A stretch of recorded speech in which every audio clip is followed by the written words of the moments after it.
Bonjour et bienvenue dans cet épisode bonus de l'écriture d'un roman où chaque jour, jusqu'au 24 décembre, selon le même principe que le calendrier de l'Avent, je vous donne mon avis sur un livre que j'ai lu cette année en les classant du pire au meilleur, selon mes propres critères. Alors aujourd'hui, on en est au 11e roman de ma pile. C'est un livre que j'avais déjà lu il y a quelques années, il y a même assez longtemps. Je crois que j'étais adolescente à cette époque, mais franchement, je m'en souviens plus du tout. Alors, il faut savoir que c'est plutôt rare que je relise un livre. Mais comme il faisait partie de mon panthéon de lecture, je voulais voir si j'allais toujours l'apprécier avec mon regard un peu plus critique d'aujourd'hui. Surtout que c'est un tout petit livre, donc ça allait pas me prendre beaucoup de temps pour le lire. Je l'ai donc repris dans la bibliothèque de mes parents, et c'est ainsi que j'ai relu Le blé en herbe de Colette, paru aux éditions Ernest Flammarion.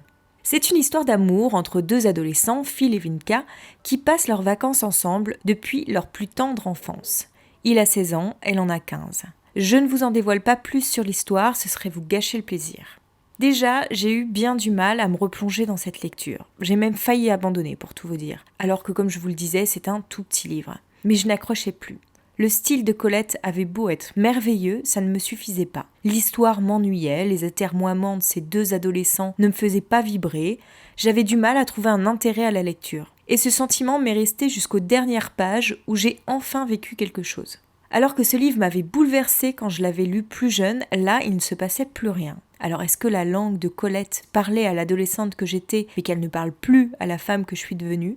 Franchement, j'en sais rien. J'avais l'impression d'avoir affaire à une lecture d'un autre temps, complètement démodée aujourd'hui. Tout était trop édulcoré, suggéré et me laissait froide, sauf la fin du livre, encore une fois, qui m'a enfin transportée. Peut-être que j'ai plus l'âge pour être touchée par les deux adolescents du blé en herbe.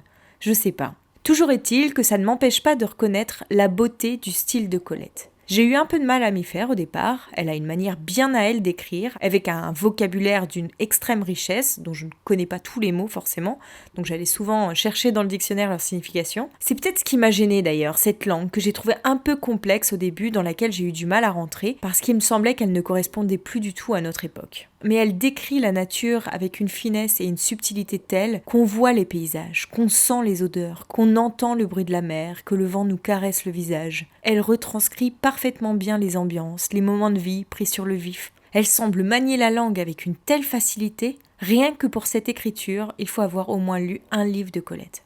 Ensuite, les personnages sont dépeints tout en subtilité. Elle va chercher très loin dans leur psychologie pour les faire apparaître sous un jour le plus réaliste qui soit.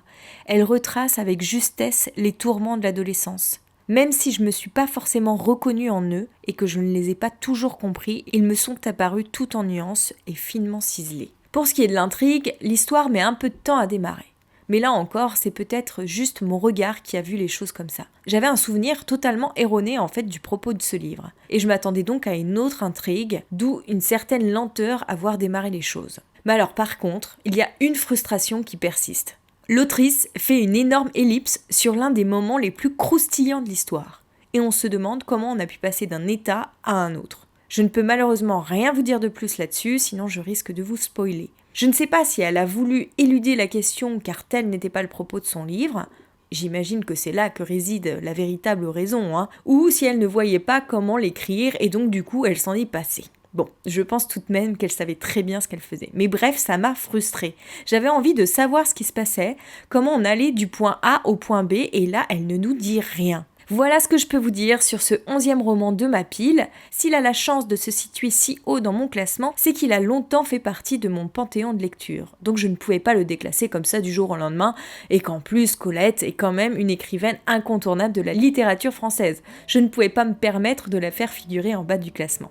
Même si j'essaye de rester impartiale, je suis quand même influencée par le monde extérieur. Et vous, est-ce que vous avez lu Le blé en herbe ? Qu'est-ce que vous en avez pensé ? Venez me retrouver sur Instagram sous le nom d'Aurélie Horner pour en parler avec moi. En attendant, on se retrouve dès demain pour le 10e roman de ma pile, avec encore une écrivaine incontournable de la littérature française. D'ici là, bonne lecture à vous et à demain.